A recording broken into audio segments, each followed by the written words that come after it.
makwento ko lang kwentuhan muna. Let's go. Grabe ang tinaas ng upa ng bahay dito ngayon sa Saudi. Akalain mo na dati ay 15,000 riyals. So magkano yun? Magkano ba sa peso yun? Laki. No, 4 na kwarto yun dati sa malayo na yun malayo sa city. Ngayon ang tinaas ay 10,000, so naging 25,000 na.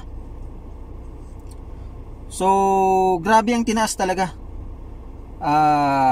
Pero yung ating yung ating allowance ay kulang pa dun sa pambayad sa bahay. Yun ang problema diyan ngayon. Ngayon, kung ang kumpanyang mapapasukan mo rito ay may pabahay, ay mas maigi pa siguro.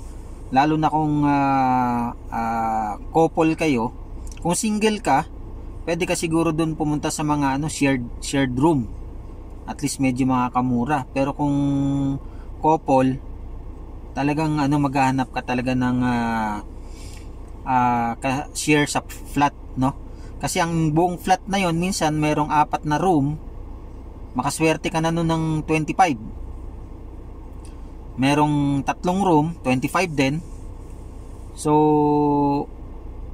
matindi talagang tinaas. Halos kalahati. Iba nga 30. Mabot na ng 30. So kung 30 yun, di 450,000 sa isang taon, So ang diskarte doon, kailangan mo talagang maghanap ng cashier sa flat. Kung 4 na room, maghanap ka ng 3 kasama para paghahati-hatian. Yun ang diskarte. Kasi hindi kakayanin sa ordinaryong manggagawa, hindi kakayanin talaga. Sa upa pa lang sa bahay ay may kuryente pa yun plus kuryente, hati-hati rin kayo. Ganun ang technique doon. Tapos yung tubig, swertihan na rin kung kasama dun sa binabayaran nyo ng, actually ang pagbabayad is every 6 months. So meron ding tag 3 months, meron ding monthly. Pero kung titingin-tingin ka ngayon, ang halos na nagmamonthly ngayon ay 1,000 pataas. Yan ay depende sa lugar. Pero grabe grabe talagang tinaas. Kaya talagang mahirap din talagang pagkasyahin yung kita. So kailangan mo talagang magtipid-tipid din or maghanap ng ng medyo mura. Hindi man yan bago. Halos kasi ngayon nire-renovate nila para magmahal ang upa. So yun ang nila, i-renovate tapos itataas ang upa. So mabigat, mabigat talaga yung upa ng bahay ngayon. Pati mga bilihin nagtaasan na rin. Sa nakikita natin kasi dahil nga medyo nagiging open na itong Saudi Arabia. Kaya siguro marami ng mga bisita, mga turista na pumupunta rito. Kaya nagtaasan na rin talaga lahat. Siguro kahit sang bansa, ganun din. Sa Pilipinas din, mataas din naman So, yun ang mga upahan ngayon.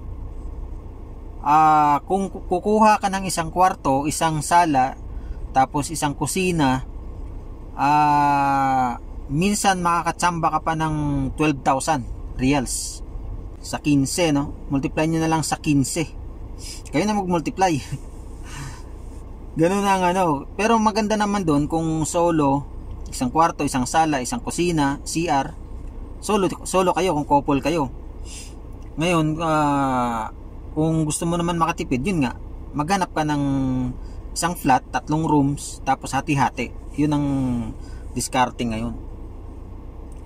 Kasi mahal na talaga. Lahat na nagmamahal talaga. So, yun lang po sinishare lang natin na hindi din ganun kadali ang manirahan sa ibang bansa. Alam natin hindi naman lang sa Saudi Arabia yan Sa Dubai nga mas matindi rin Kaya minsan talagang sila dun, share sa isang kwarto para makatipid, makamura. Ganun lang naman talaga diskarte diyan magagawa.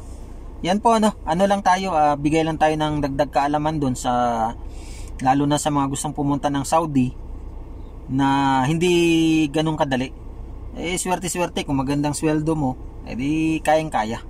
Maraming salamat sa inyong panunod at shout out sa lahat ng ating mga subscribers, sa mga silent viewers kung meron man. Maraming salamat. God bless everyone.